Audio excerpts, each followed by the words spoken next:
it is time to get to our guest right now, and that is play-by-play for the University of Michigan, Brian Boesch. Brian, we appreciate you taking the time to join us on what has probably been a very busy and eventful day for you. So we just kind of want to know right off the bat, what's the temperature around campus as that news broke this morning? Yeah, Kate, Brad, appreciate you both having me on. Obviously, shock, disappointment. I think there's, from some fans, a little bit to maybe a little bit more than a little bit of anger. I don't share that anger aspect by any stretch because,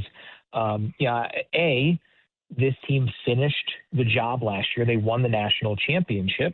But B, I always kind of got the vibe that Dusty was going to be an NBA coach, or at least desiring to be an NBA coach at some point. Now, did I expect it to be at this juncture 2 years after he got to Ann Arbor? No. But there is something to be said for going and winning the national championship. So, yeah, there's sadness, there's disappointment because, there was real hope that, this could be a long-term dynasty type thing. But we all know in sports, you can never assume there's ever going to be any dynasty. Stuff changes too quickly. And Michigan was able to maximize one of the best rosters they've ever had with a championship. And now, obviously, they're going to have to reinvent themselves like they did 2 years ago. The only difference is that they're coming off a season with 29 more wins than they did 2 years ago. Yeah, no question about it. Brian, Michigan AD Ward Manuel has really going to have to act swiftly employing his next head coach. Do you believe Mike Boynton, who oversaw the defense last year for the Wolverines, and who was previously a head coach at Oklahoma State for 6 years, is the obvious long-term answer? Or could a guy like Billy Donovan or someone else be on the table? So is Boynton going to be the guy? If he is the guy, for how long do you think he's going to get a leash? Is it 2 years, 3 years, just a 1 year deal? And if Boynton is not the long-term answer, who do you think is? Yeah, I think right now, Brad, I feel very sure that Mike Boynton Jr. is the obvious short-term answer with the ability to work his way into the obvious long-term answer. At this point in college basketball, there certainly are some calendar-based issues that Michigan has to deal with, but there's also a little bit of built-in calendar advantage of the fact that most rosters are set, not necessarily in terms of spots, because now with 15 scholarship spots and bigger rosters in college basketball, a lot of schools leave a little bit of leeway there. But in terms of money, NIL promises, stuff along those lines, if you put any of these, top 7, 8 Michigan players in a March portal situation, then yeah, they would command big time dollars. It's a very talented roster. But how many schools can realistically find what is needed if one of those guys were to go into the portal? Mike Boynton has a tremendous ability to build relationships with players.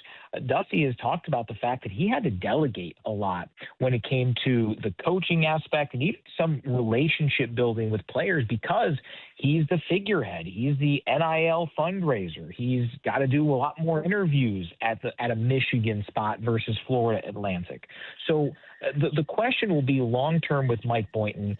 Is he the kind of guy who can delegate as well as Dusty May did? I have a lot of faith in who Mike Boynton is as a person, as a coach, but that's obviously with Dusty May there with him. This would be a new program. The continuity aspect, though, roster-wise, that's the most important because this roster right now is top 10, probably top 5 good, and Mike Boynton is the best option to try to maintain that. And then from there, if he's able to do it, he's got to be able to succeed with it come next season and kind of play it out from there. So there's a lot of moving parts to it, but short term, I think Mike Boynton is the only answer for Michigan for right now.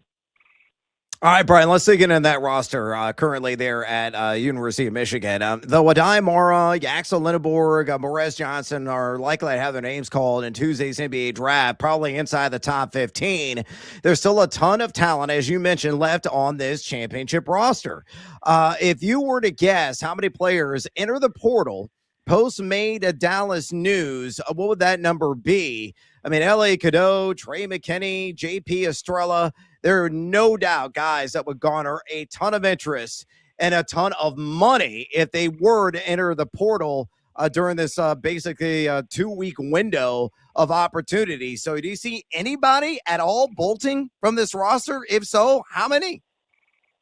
Yeah, it's so tough to know any sort of number. What I can tell you, Brad, is I would be surprised if the number were 0, but I'd also be surprised if it were much higher than 0, just because of where we are in the calendar and the relationships that Mike Boynton has built.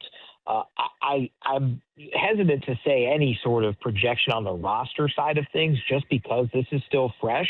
And, Mike Boynton was meeting with players today. He was trying to get a handle of it. The team was supposed to have its first summer workout of the 4 hours, 4 practices, 1 hour each for 8 or 9 weeks or whatever the stretch is in the summer. And obviously that had to be pushed back at least a day because of all of this coming down. So again, I don't expect a mass exodus by any stretch, but I'm also not naive in thinking that this would just be a smooth sailing. Like, yeah, of course, everybody's going to stick around. Now, anybody who could leave, it might be a freshman who maybe had, a big-time relationship with Dusty compared to somebody else. We don't know what other assistants might go with Dusty, stay with Michigan, or some other alternative. But obviously, the two guys that Michigan must prioritize are Elliot Cadeau and Trey McKinney. Elliot Cadeau enters next year as potentially the best point guard in the country. And I think Trey McKinney's ceiling case, maybe not even ceiling, but 90th percentile outcome is first-team All-American. He can be that good next year because he had to defer with so much other talent. He hit the biggest shot of the season last year, the three-pointer against UConn late. So those two guys are going to have to be the focal points. I'm not a rocket scientist by saying that. And if Michigan holds on to those two guys, I like their chances to hold on to a good crux of the rest of the roster. Interesting. We're talking with play-by-play for Michigan basketball, Brian Boesch. Brian, John Beilein was the last Michigan head coach to make the jump from the college ranks to the NBA, and that didn't quite pan out for him. Didn't last very long at the professional level. So does Dusty May, after watching him for the last 2 seasons up close, does his personality, his coaching style, do you think that translates a little bit more seamlessly to the professional level?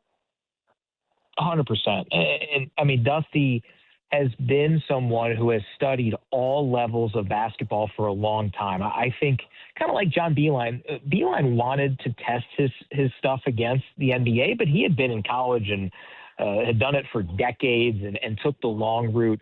Dusty May was really on a rocket ship because of how good he was, how much he was willing to adjust and adapt. You think about 2 years ago, when Dusty was coming from FAU, that was a guard-heavy roster, partly because if you're coaching in a mid-major, you're not really able to recruit a whole lot of size. So once he got to Michigan, he was able to recruit size, and he turned it into a Danny Wolf, Lad Golden combination as a 4-5 pick and roll that took a roster that was not quite where it needed to be to the Sweet 16, to a Big Ten tournament championship. And then they were able to puzzle piece together 3 bigs who assistants joked with me after the national championship that other coaches last summer would say, you guys can't play all 3 of these. What are you talking about? You can't play Yaxel Lendeborg, a Daimara, and Morez Johnson Jr. on the floor at the same time. And Michigan staff was like, no, we're going to try it. And we feel like our best roster is those guys on the floor as much as possible. So Dusty, with the ability to, I think, focus more on the coaching side, he won't be building the rosters. He won't have to worry about trying to in essence, create a new group every single year. He has the ability to coach more, to learn more, to teach more. I'm very bullish on what he can provide in the NBA. Now, it depends on what Cooper Flagg becomes. If Flagg is a top 5 player in the NBA versus a top 25 player in 2-3 years, that's different.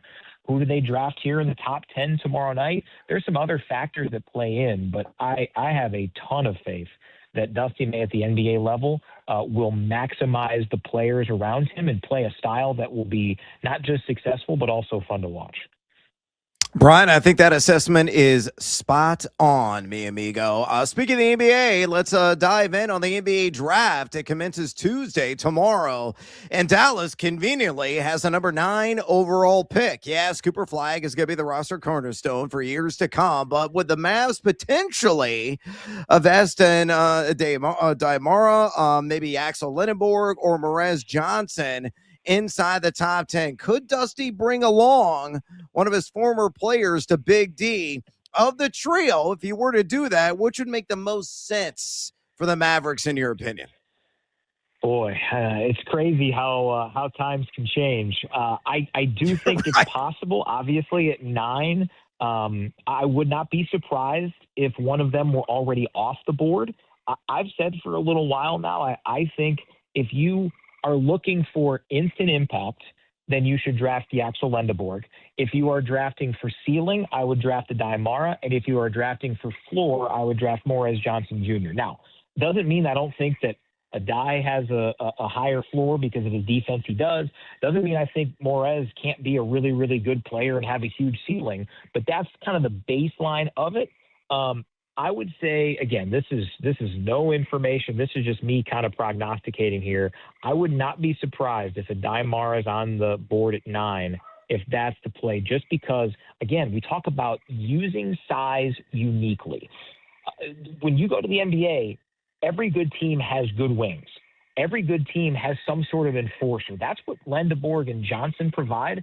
But how many guys can defend at the level at 7'3" with the potential shooting upside of Adai Mara? I think having Mara and May together in the NBA would provide a really interesting dynamic, a potential high ceiling setup with a guy like Flag alongside. The question to me, Brad, is I don't know if Adai will get to 9. I'm that high on what he can potentially be, but no, I don't think you're crazy by thinking there might be a Wolverine national champion player who gets to play with his college coach longer come tomorrow night. That would certainly be a good fit for them to kind of just hit the ground running if any of those three are able and available at number 9. Brian Harbaugh, he's gone at Michigan. May, now he's gone. Do you think that the coaching departures from college to the pros are any indictment on kind of the current state of college athletics and all the headaches with NIL and the portal and all of that stuff? Yeah, I think there's something to be said. And in some of the reporting, Matt Norlander of CBS has done a great job on this. He and Dusty have been close for a while. And Dusty, in a Norlander report, and said, I don't see myself being at Michigan that much longer because of the grind of it. Now, part of that is what the NBA offers.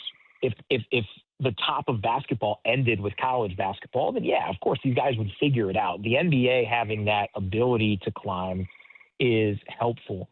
And certainly I know Michigan fans are frustrated, are saddened by it, just like they were with Jim Harbaugh 3 years ago. The fact that they won a championship in both instances definitely helps matters. But I do think this is another example of the fact that, yes, what college sports is right now is unsustainable. And I think more than anything else is just how quick things change. Like the fact that there's this discussion around the five seasons in 5 years rule started coming out in April, kind of out of nowhere in terms of like an official formal way of looking at it. I mean, in pro sports, you have rules committees and other things. And it just seems like there's a lot of randomizing of rules, protocols, conferences in college sports. And I can understand the stress and the frustration of that. So what the answer is, I'm not really sure. And Michigan's been in a unique spot where they've had 2 coaches leave after winning national championships.